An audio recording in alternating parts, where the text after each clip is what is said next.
Hello friends, welcome to my channel Success Fiber Classes. आप सब कैसे हैं? आई होप सो आप सब अच्छे होंगे। तो हम जो एमसीक्यू कर रहे थे उनको हम कंटिन्यूस करते हैं। तो यहाँ पे जो हमारा एमसीक्यू है वो मेटल और नॉन मेटल से भी है, मोल कंसेप्ट है, ठीक है, सॉल्यूशन के भी क्वेश्चन है। तो सारे इसमें ना मिक्स क्वेश्चन है एमसीक्यू के, केमिस्ट्री के, ठीक है। तो यहाँ पर हम केमिस्ट्री के एमसीक्यू डिस्कस कर रहे हैं। तो पहला यहाँ पे क्वेश्चन है कि जब आयरन नील को ब्लू कॉपर सल्फेट सॉल्यूशन में डिप करते हैं तो आफ्टर सम टाइम, कुछ टाइम बाद आयरन नील, तो आपको यहाँ पे ऑप्शन बताना है कि इसमें कौन सा ऑप्शन करेक्ट होगा। तो भाई ये हमारे पास में कॉपर सल्फेट सॉल्यूशन का कलर है, ठीक है। अब जब आयरन होता है ये कॉपर सल्फेट के सॉल्यूशन में, जब हम इसको डिप करते हैं तो कॉपर सल्फेट का कलर होता है ब्लू। तो इसमें क्या होता है कि जो आयरन होता है वो कॉपर से क्या होता है, मोस्ट रिएक्टिव मेटल होता है। तो ये क्या करेगा, कॉपर सल्फेट के सॉल्यूशन में से कॉपर को रिमूव कर देगा और क्या बना देगा, आयरन सल्फेट बना देगा, और कॉपर क्या हो जाएगा, अलग हो जाएगा। तो ये किसका एग्जाम्पल है, डिस्प्लेसमेंट रिएक्शन का। क्योंकि एक एलिमेंट जब किसी सॉल्यूशन में से किसी दूसरे एलिमेंट को रिमूव करता है, डिस्प्लेस करता है, तो उसको हम डिस्प्लेसमेंट रिएक्शन कहते हैं, ठीक है।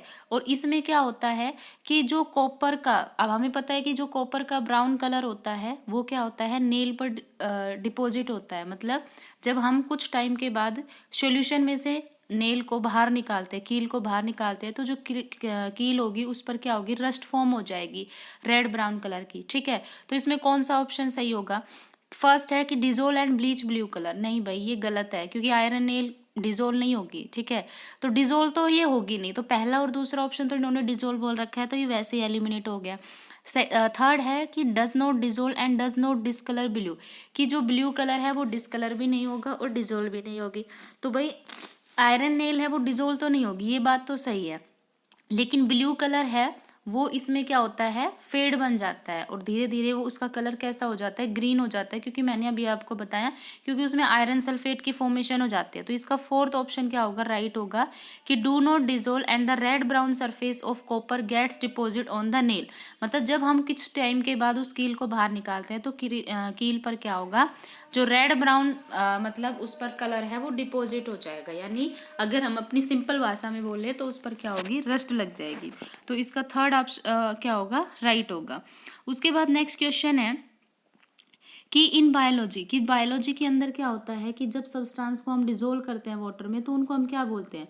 तो भाई जो सब्सटेंस वाटर में डिजोल्व होते हैं, वाटर लविंग होते हैं, उनको हम हाइड्रोफिलिक बोलते हैं।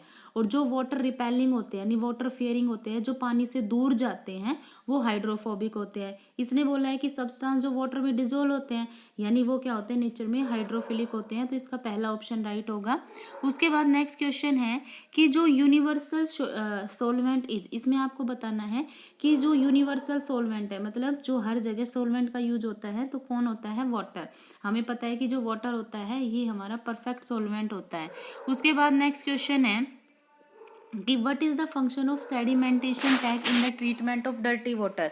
मतलब जब हम डर्टी गंदे पानी की जब हम ट्रीटमेंट करते हैं तो उसमें जो सेडिमेंटेशन टैंक का हम यूज करते हैं तो उसमें उसका फंक्शन बताना है, क्या काम है, ठीक है।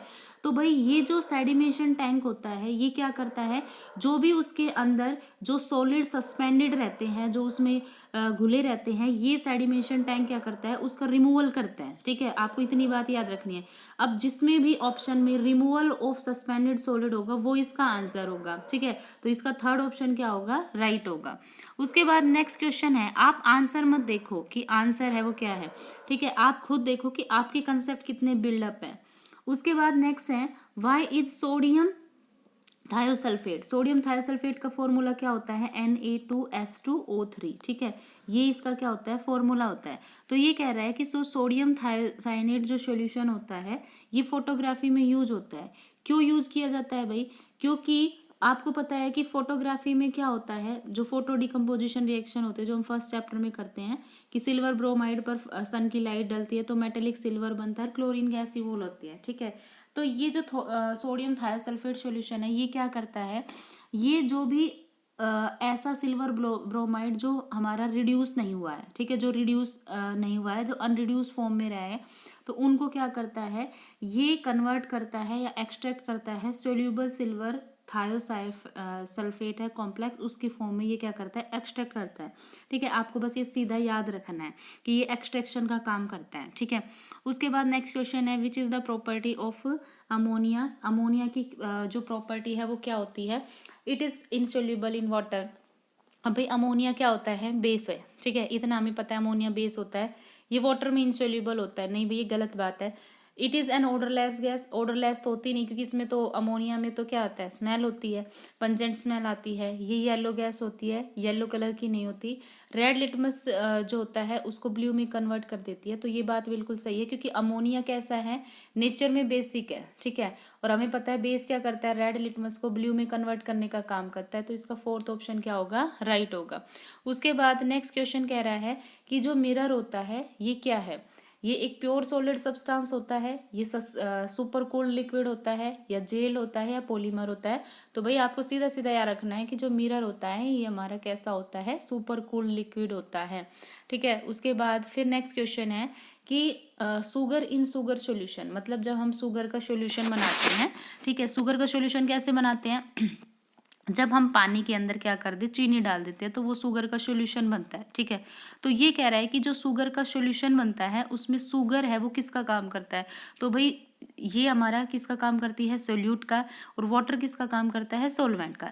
जिसको हम डिजोल्व करते हैं वो सोल्यूट होता है, जिसके अंदर करते हैं वो सोलवेंट होता है। तो शुगर क्या है इसमें, सोल्यूट है। तो इसमें ऑप्शन क्या होगा हमारा, सेकेंड ऑप्शन क्या होगा, करेक्ट होगा। उसके बाद फिर आता है कि जब हम सोडियम सल्फेट सॉल्यूशन है उसको मिक्स करते हैं बेरियम क्लोराइड में तो क्या होता है। तो देखो भाई ये कह रहा है कि हमारे पास में सोडियम सल्फेट है, सोडियम सल्फेट का फॉर्मूला क्या होता है, Na2SO4। अब ये सॉल्यूशन है तो इसकी स्टेट क्या होगी, एक्वास। ठीक है, ये कह रहा है हमने इसको मिक्स कर दिया किसके अंदर, बेरियम क्लोराइड के सॉल्यूशन में, तो ये हमारे पास में बेरियम क्लोराइड है। ठीक है, तो इसमें क्या होता है, एक्सचेंज होता है आयंस का। Na2 प्लस जो Na2SO4 है उसमें 2 सोडियम प्लस आयन है और SO4 2 नेगेटिव होता है।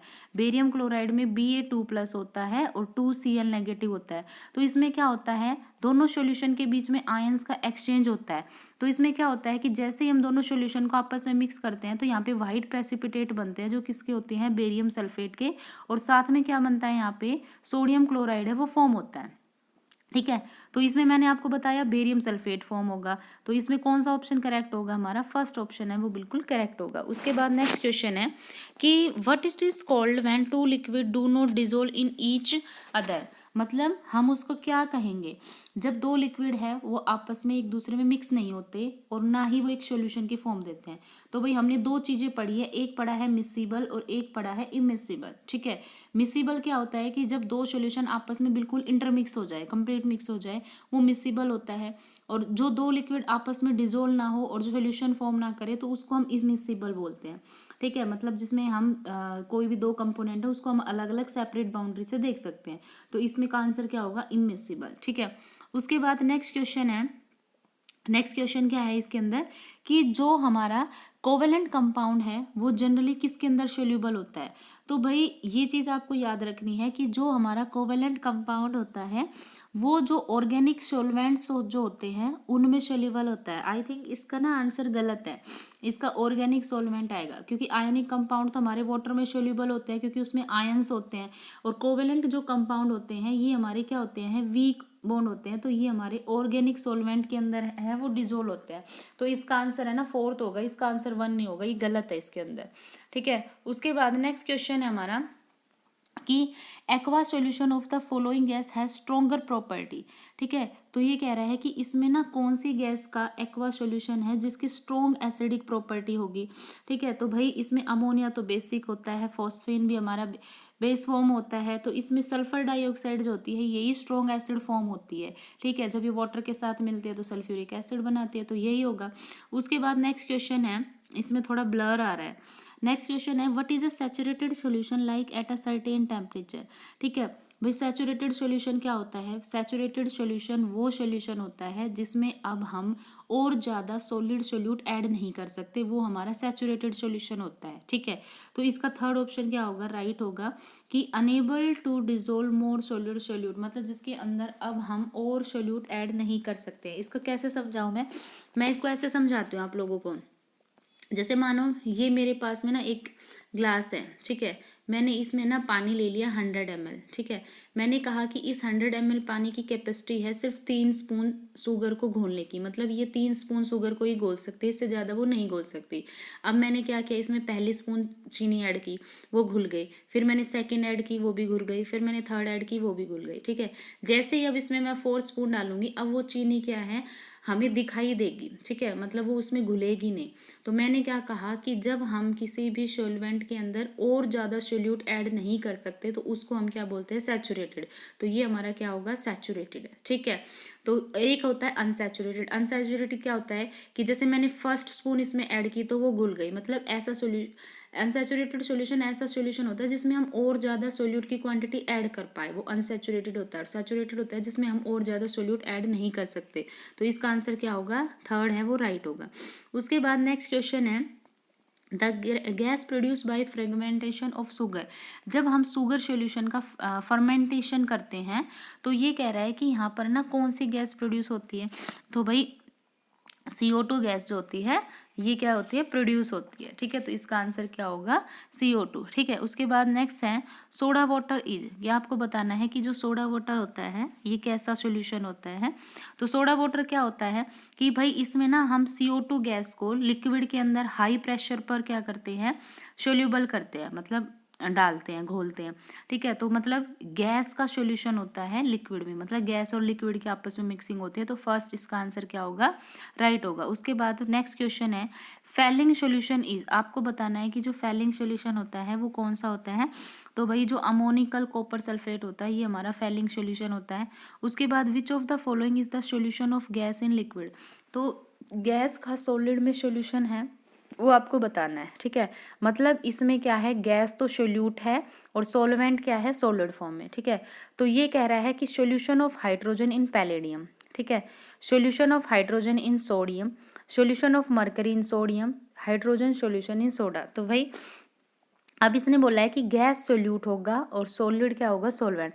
तो इसका जो फर्स्ट ऑप्शन है वही राइट होगा कि पैलेडियम हमारा क्या होता है, सॉलिड फॉर्म में होता है और उसमें हम हाइड्रोजन गैस की मिक्सिंग करते हैं, ठीक है। थर्ड ऑप्शन तो वैसे ही इनकरेक्ट होगा क्योंकि मरकरी हमारा लिक्विड होता है। सोडियम है ये भी हाइड्रोजन का सॉल्यूशन मतलब नहीं बनाता। हाइड्रोजन सॉल्यूशन इन सोडा ये भी गलत है, ठीक है। तो इसका आंसर क्या होगा, हाइड्रोजन इन पैलेडियम। उसके बाद नेक्स्ट क्वेश्चन है, जब हम जिंक को ऐड करते हैं कॉपर सॉल्यूशन में तो ये डिस्प्लेस करता है। देखो भाई जिंक बोला गया है कि ये कॉपर सल्फेट के सॉल्यूशन में डाला जाता है। तो अभी मैंने थोड़ी देर पहले आपको डिस्प्लेसमेंट नाम से एक रिएक्शन कराई थी, तो ये जिंक क्या करेगा, इस कॉपर को डिस्प्लेस कर देगा और जिंक सल्फेट बनाएगा, ठीक है। तो इसमें किसको डिस्प्लेस कर रहा है, कॉपर को डिस्प्लेस कर रहा है, ठीक है। उसके बाद फिर नेक्स्ट क्वेश्चन है STP पर 34 ग्राम जो NH3 है उसकी वॉल्यूम है वो क्या होगी, ठीक है। तो यहाँ पर ये है न्यूमेरिकल पार्ट, ठीक है। न्यूमेरिकल पार्ट हम ना नेक्स्ट वीडियो के अंदर कवर करेंगे। यहाँ पर मैंने आपको जितनी भी फैक्चुअल चीज़ें थी वो करा दी, न्यूमेरिकल पार्ट है वो हम नेक्स्ट वीडियो में कवर करेंगे। आई होप आपको ये सब चीज़ें अभी याद हो गई होगी। वीडियो अच्छी लगी है, इन्फॉर्मेटिव लगी है तो चैनल को लाइक शेयर और सब्सक्राइब कीजिए।